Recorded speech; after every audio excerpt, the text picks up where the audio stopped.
El día de hoy, como bien lo dijo la doctora Isabel, abordaremos el mecanismo de la acción de tutela,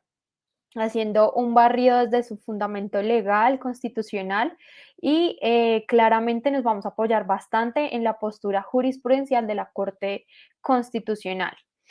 Entonces, comencemos. La acción de tutela fue producto de la Asamblea Nacional Constituyente y de la Constitución Política del año 1991, cuando le dimos la bienvenida a este nuevo Estado Social de Derecho. Y desde ese momento empezamos a hablar del contrato social, de la sociedad pluralista e influyente, y la Asamblea Constitucional, la Asamblea Nacional Constituyente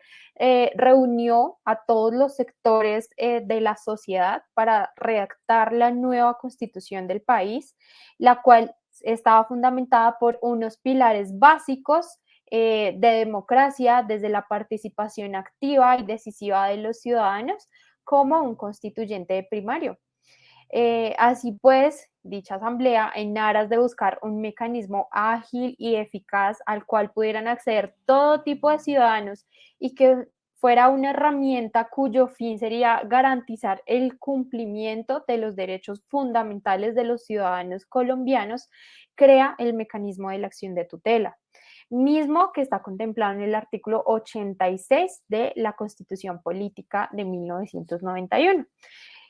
¿Y qué nos dice pues este artículo? Que es un mecanismo al cual puede acceder toda persona para reclamar ante los jueces en todo momento y en todo lugar por sí mismo o por quien actúe en su nombre la protección inmediata de sus derechos constitucionales fundamentales cuando resulten vulnerados o amenazados por acción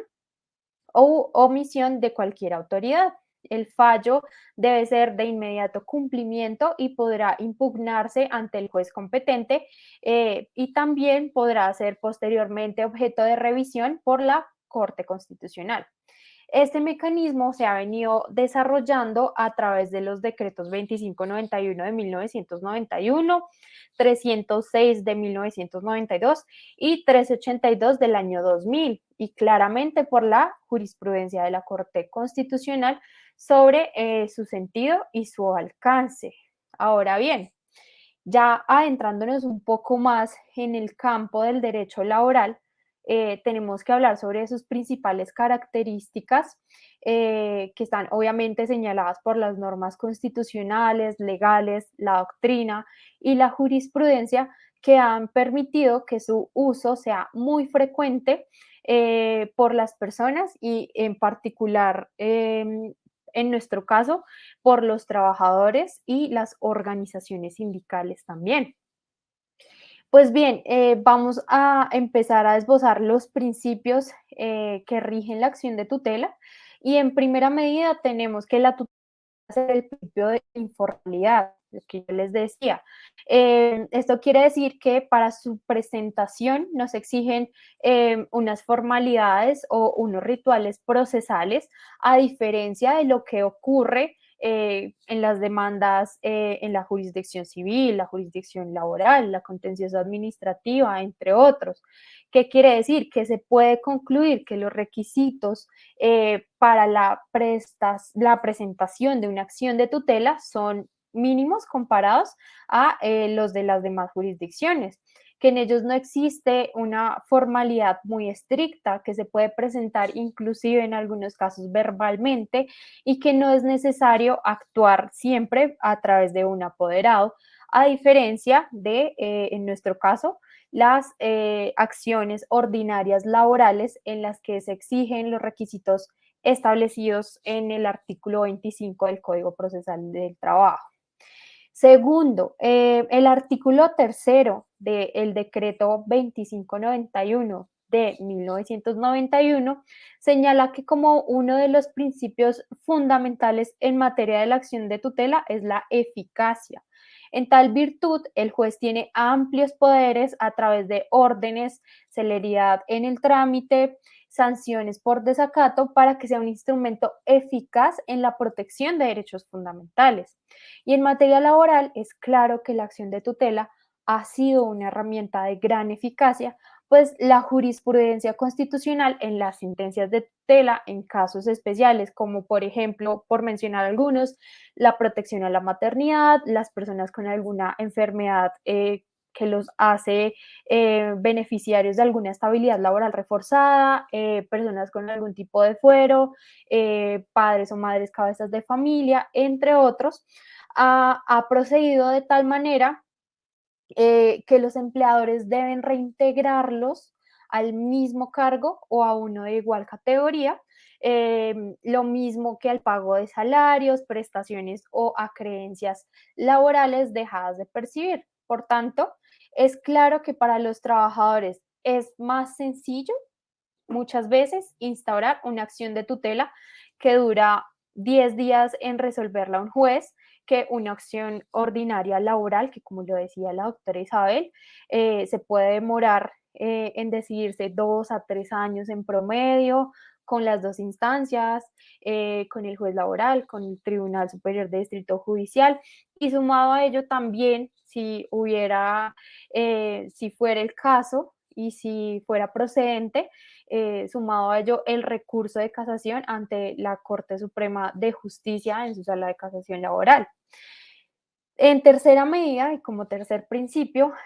según el artículo 86 constitucional y el artículo 3 del decreto 2591 del año 91, el juez de tutela debe tramitar esta acción de manera preferente ante cualquier otro trámite, salvo el caso de el habeas corpus, que es otra acción constitucional que nos trajo la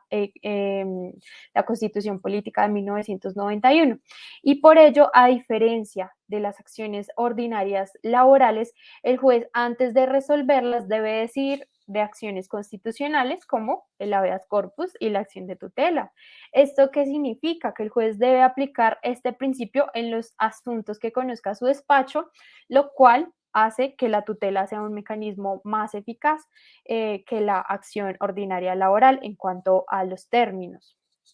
Como cuarto principio, de acuerdo con la doctrina y la jurisprudencia constitucional, la acción de tutela es subsidiaria, es decir, que no procede cuando existen o son eficaces los medios de defensa judicial ordinarios. Por lo tanto, en materia laboral es un argumento jurídico que usan mucho los empleadores y es el sentido de sostener que la acción de tutela no es un mecanismo para resolver controversias contractuales, como lo es el caso del contrato de trabajo, el pago de acreencias laborales como el salario y las prestaciones sociales. Esta característica de la subsidiariedad tiene su excepción, la cual consiste en conceder la acción de tutela como un mecanismo transitorio para evitar un perjuicio irremediable, aún existiendo otro mecanismo de defensa judicial. Lo anterior, ¿qué quiere decir? Que la acción de tutela procederá y en este caso el juez señalará en la sentencia que su orden permanecerá vigente solo durante el tiempo en que la autoridad judicial utilice para decidir de fondo sobre la acción ordinaria. Esta última deberá ejercerse en un término de 4 meses a partir de que se profiera el fallo de acción de tutela, de lo contrario cesarán los efectos de esta. ¿Y esto qué quiere decir? Que muchos de nuestros clientes también nos preguntan. Cuando se profiere el fallo de la acción de tutela, ahí dice, el actor deberá acudir a la jurisdicción ordinaria laboral dentro de los 4 meses siguientes al presente fallo para que esta jurisdicción confirme o revoque el fallo, ya que es la natural para resolver asuntos de esta naturaleza. Es por eso la importancia de cuando se concede el mecanismo transitorio de la acción de tutela, instaurar dentro de ese término que concede el juez el mecanismo idóneo, en este caso la demanda ordinaria laboral. Entonces, en materia laboral, la jurisprudencia constitucional ha señalado que la acción de tutela procederá excepcionalmente como un mecanismo transitorio para el reconocimiento y el pago de acreencias laborales siempre que se presente, ojo a esto, un perjuicio irremediable, el cual debe ser inminente, urgente, grave e impostergable. y obviamente pues que el trabajador cuente con los medios para probarlo. ¿Sí? En cuanto al quinto principio, está el principio de inmediatez, que es muy importante también. Y es que el artículo 86 de la Constitución Política señala que la acción de tutela se interpone en todo momento y lugar. Sin embargo, el decreto 2591 de 1991, en su artículo 11, consagró un término de caducidad de 2 meses, que fue declarado inconstitucional posteriormente por la Corte Constitucional, pero valga la aclaración, en reiterada jurisprudencia, la misma Corte Constitucional ha considerado que al tratarse de un mecanismo para la protección inmediata de los derechos fundamentales, se puede establecer que la finalidad es la de dar una solución de carácter urgente a las situaciones que tengan la potencialidad de generar una vulneración o amenaza a los derechos fundamentales, por lo cual se ha reiterado que debe existir una correlación entre el elemento de inmediatez, pues la acción de tutela debe ser interpuesta en un término razonable desde el momento en el que se presentó el hecho o la omisión generadora de la vulneración, y esta razonabilidad se deberá determinar cuando pues tomando las circunstancias del caso en concreto. Sin embargo, desde nuestra óptica y desde nuestro diario vivir como litigantes en el derecho laboral, para nosotros un plazo máximo serían 3 a 4 meses después de que ocurrieran los hechos. Claro está, como lo dice la Corte Constitucional, esto puede variar dependiendo del caso. Y en últimas, está también como sexto principio la celeridad. Y sin lugar a dudas, como ya les había explicado y como ya se los he reiterado, la acción de tutela es un mecanismo que, salvo el habeas corpus, se resuelve en muy corto tiempo, pues su decisión está limitada al plazo de 10 días. En cambio, pues la jurisdicción laboral ordinaria es dentro de aproximadamente 2 a 3 años. Bueno, en cuanto al uso de la acción de tutela por parte de los trabajadores, extrabajadores y organizaciones sindicales, que como les dije es muy frecuente por lo siguiente. Primero, porque la acción de tutela es un mecanismo breve y sumario, ya que se falla en 10 días hábiles y se va a obtener una decisión en un término muy corto respecto a la protección de sus derechos fundamentales. Segundo, se aplica el principio de informalidad, mediante el cual la presentación de la acción de tutela es muy sencilla, sin unas exigencias formales muy marcadas. Incluso se puede presentar de manera verbal y sin necesidad de abogado. El tercero es la titularidad, ya que en la acción de tutela, toda persona, de hecho, se consagra la posibilidad de agenciar derechos ajenos en condiciones que fije la ley. ¿Esto qué quiere decir? Yo puedo presentar una acción de tutela por una vulneración a un derecho fundamental de mi hijo. Entonces, estando en nombre y representación de él, yo lo puedo hacer, por ejemplo. También está que la tutela es un mecanismo subsidiario, es decir, que no procede por la existencia de otros medios de defensa judicial o si estos son eficaces. También que el uso de tutela por parte de los trabajadores se presenta frente a autoridades, bien sea públicas o privadas. Y complementariamente, que en relación con la competencia en materia de tutela, que se hace el uso de una forma muy frecuente. Y los anteriores aspectos nos demuestran que la acción de tutela en materia laboral es muy frecuente, es eficiente y es oportuna en la protección de derechos fundamentales de los trabajadores. Inclusive a veces, pues obviamente dependiendo del caso, es más eficaz que las acciones laborales, obviamente dependiendo del caso y del análisis previo del mismo. Ahora bien,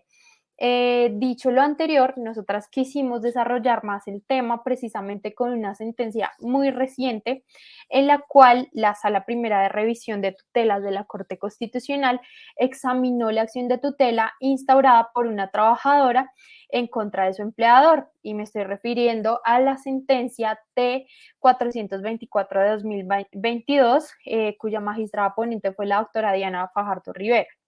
Pues bien, esta acción de tutela fue interpuesta como mecanismo transitorio en contra de su empleador.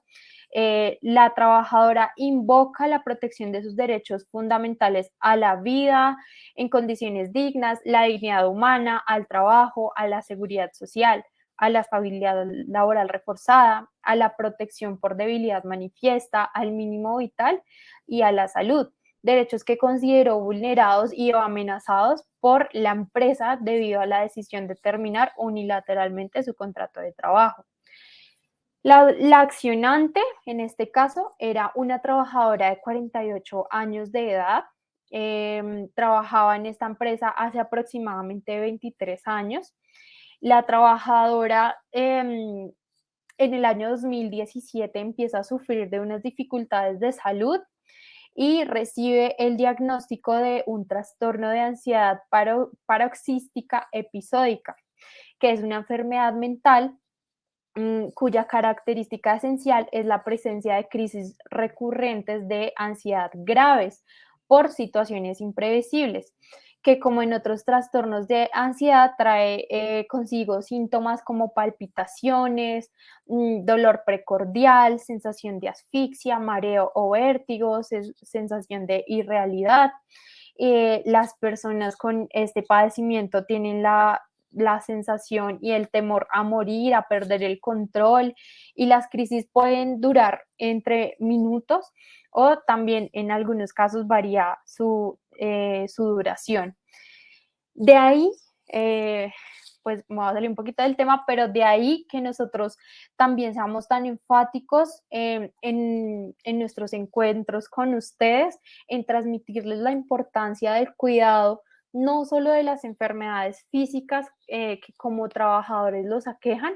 sino de la importancia y el cuidado de la salud mental, que en este nuevo siglo XXI y en esta nueva época post pandemia son tan particulares y son pues muy a menudo consultadas a nosotros. Entonces vuelvo al caso, esta trabajadora como consecuencia de su enfermedad pues debía tomar varios medicamentos que le fueron formulados por su médico tratante, los cuales pues tenían unos efectos secundarios y le producían somnolencia, a veces somnolencia continuada, que decía ella quedaba en un estado vegetativo y en total indefensión. Entonces, su empleador sí tenía conocimiento del estado de salud, ya que en varias ocasiones recibió recomendaciones organizacionales por parte del área de medicina laboral de esta empresa, realizando posterior a esas recomendaciones la respectiva reubicación de la trabajadora en un área acorde a su estado de salud mental. El 2 de junio del 2021, esta trabajadora fue citada a una diligencia de descargos en la cual el trabajador le imputó 4 cargos. Y como se encontraba incapacitada al día de la citación inicial, el trabajador programa una nueva fecha de citación a descargos, imputando una nueva conducta dentro de esas cuatro, es decir, un total de 5 conductas. Pues bien, por estas razones y después de realizar la diligencia de descargos a la trabajadora, ella consideró vulnerado su derecho al debido proceso, ya que la empresa no aportó ningún material probatorio de esas supuestas conductas, y no se consideró tampoco una petición de nulidad elevada por sus compañeros de la organización sindical, lo que al parecer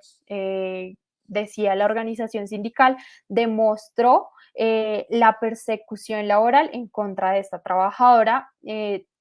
quien además de todo lo anterior, también dejó como precedente su condición de salud en esta diligencia de descargos y que la empresa obviamente ya tenía conocimiento del estado de salud en el que ella se encontraba. Pues bien, finalmente, el 13 de agosto del 2021, el empleador decide dar por terminado el contrato de trabajo unilateralmente, aduciendo una justa causa y bien importante aquí, sin que mediaran ninguna solicitud de autorización de despido ante el Ministerio de Trabajo. Aunado al anterior,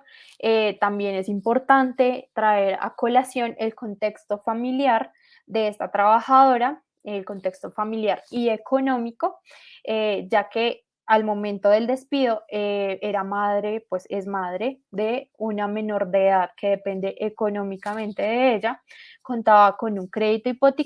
hipotecario, con otras deudas en tarjetas de crédito y obviamente pues no tenía con qué subsistir ni cubrir sus gastos de manutención, de medicina, entre otros. Entonces, con fundamento en los anteriores hechos, la trabajadora solicita el amparo transitorio de sus derechos y que en consecuencia se condene a se ordene a la entidad accionada su reintegro laboral a un cargo de igual o superior jerarquía de acuerdo a su capacidad y a las recomendaciones médicas. También solicitó el pago de sus salarios y prestaciones dejados de percibir, así como sus aportes al sistema de seguridad social que no fueron realizados y la indemnización correspondiente a 180 días de salario por no haberse solicitado la autorización de despido al Ministerio de Trabajo, considerando su estado de debilidad manifiesta. Pues bien, cuando se le corre traslado a esta empresa, responde a la acción constitucional con fundamento en que la trabajadora, según ellos, no tenía derecho a la estabilidad laboral reforzada por la inexistencia del nexo causal entre el estado de salud del accionante y la terminación del vínculo laboral, dado que según el empleador, las patologías que asegura la accionante sufrir no revisten ninguna gravedad necesaria para ser titular de esta garantía, que el accionante contaba con otros mecanismos de defensa judicial y que la acción de tutela es improcedente al incumplirse el principio de inmediatez, ya que se interpone los 4 meses siguientes a el despido. Los juzgados de primera y de segunda instancia que conocieron de esta acción de tutela declararon improcedente la acción de tutela al considerar que la trabajadora no era titular del derecho de estabilidad laboral reforzada, que el despido se realizó respetando el debido proceso, que, que no existía ningún riesgo para la salud del accionante porque su afiliación al sistema de seguridad social se encontraba activa como cotizante y que no se vislumbraba ningún peligro inminente para evitar un perjuicio irremediable,